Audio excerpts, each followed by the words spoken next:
The question that I have for each of you, if your imagination is broad enough, what's the next different challenge that we haven't thought about?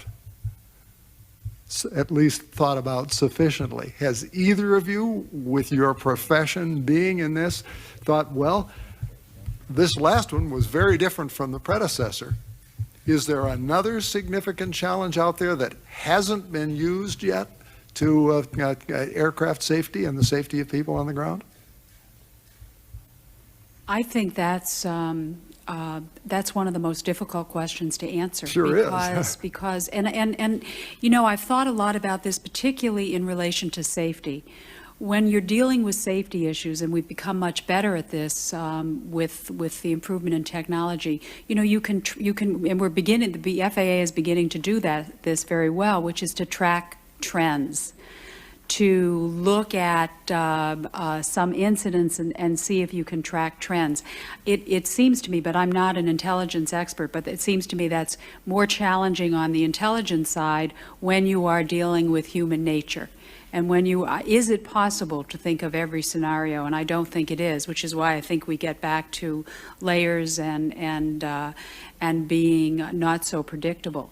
I do think, as many have discussed, that while aviation is an important area, you certainly, as has been alluded to here, to get awfully concerned about other modes of transportation. And is there something within the other modes that would be equally as dramatic? And I think you could quickly come to some scenarios in those areas as well.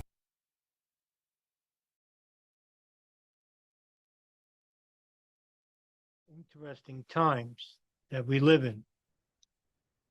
Phoenix electronic cable must be understood in a broader context.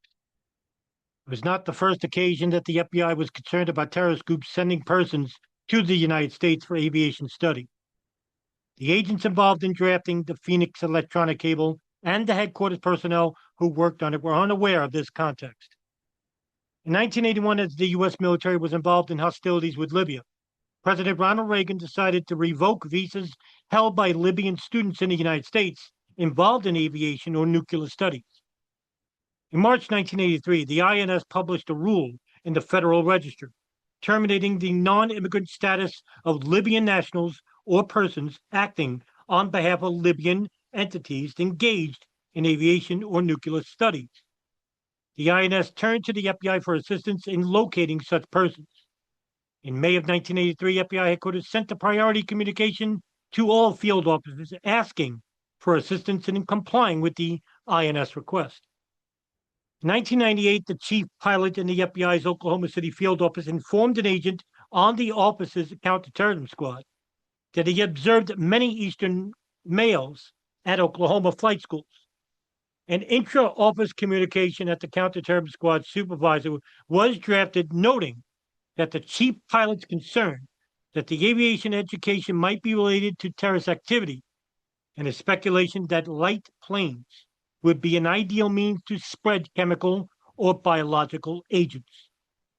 The communication was sent to the office's weapons of mass destruction control file, apparently for informational purposes only, with no follow-up requested or conducted. The FBI also received reports in 1998 that a terrorist organization might be planning to bring students to the United States for flight training. The FBI was aware that persons connected to the organization had performed surveillance and security tests at airports in the United States and had made comments suggesting an intention to target civil aviation.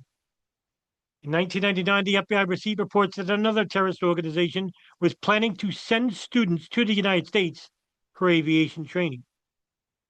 The purpose of this training was unknown, but organization leaders viewed the plan as particularly important and reportedly approved open-ended funding for it.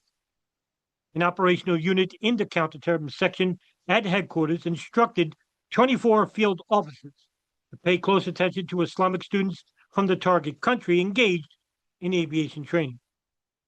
This communication was sent to the Phoenix office's International Terrorism Squad, but the agent who wrote the Phoenix electronic cable does not recall it.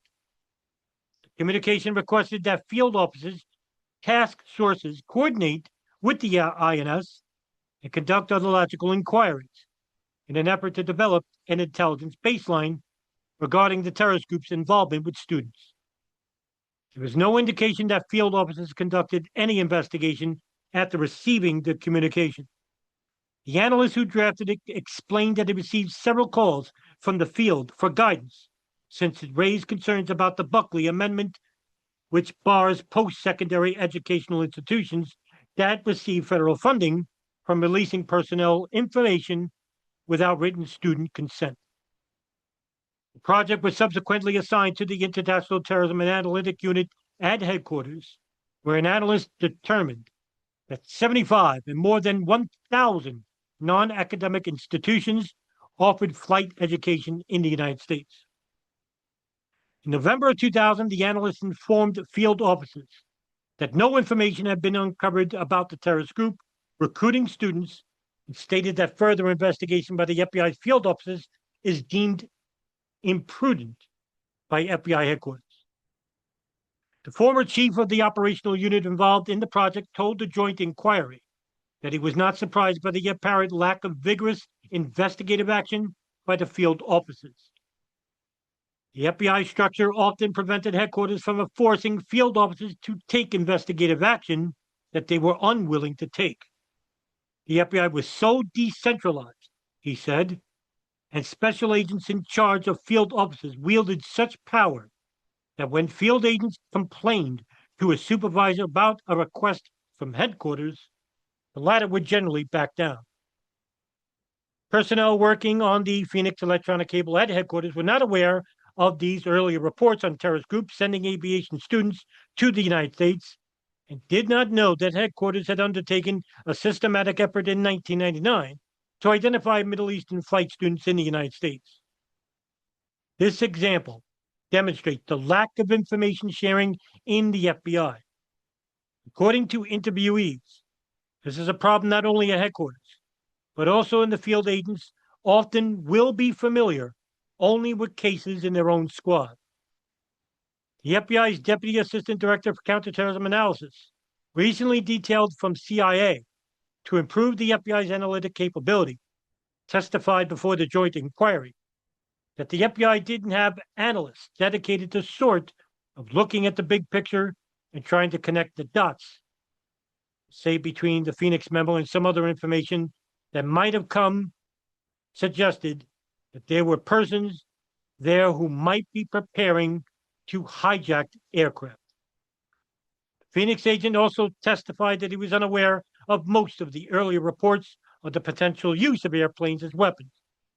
He explained that after a downsizing at headquarters, we in the field saw a decreased amount of analytical material that came out of headquarters that could assist someone like me in Arizona. In an interview, the agent noted that he felt out on an island investigating counterterrorism in Phoenix.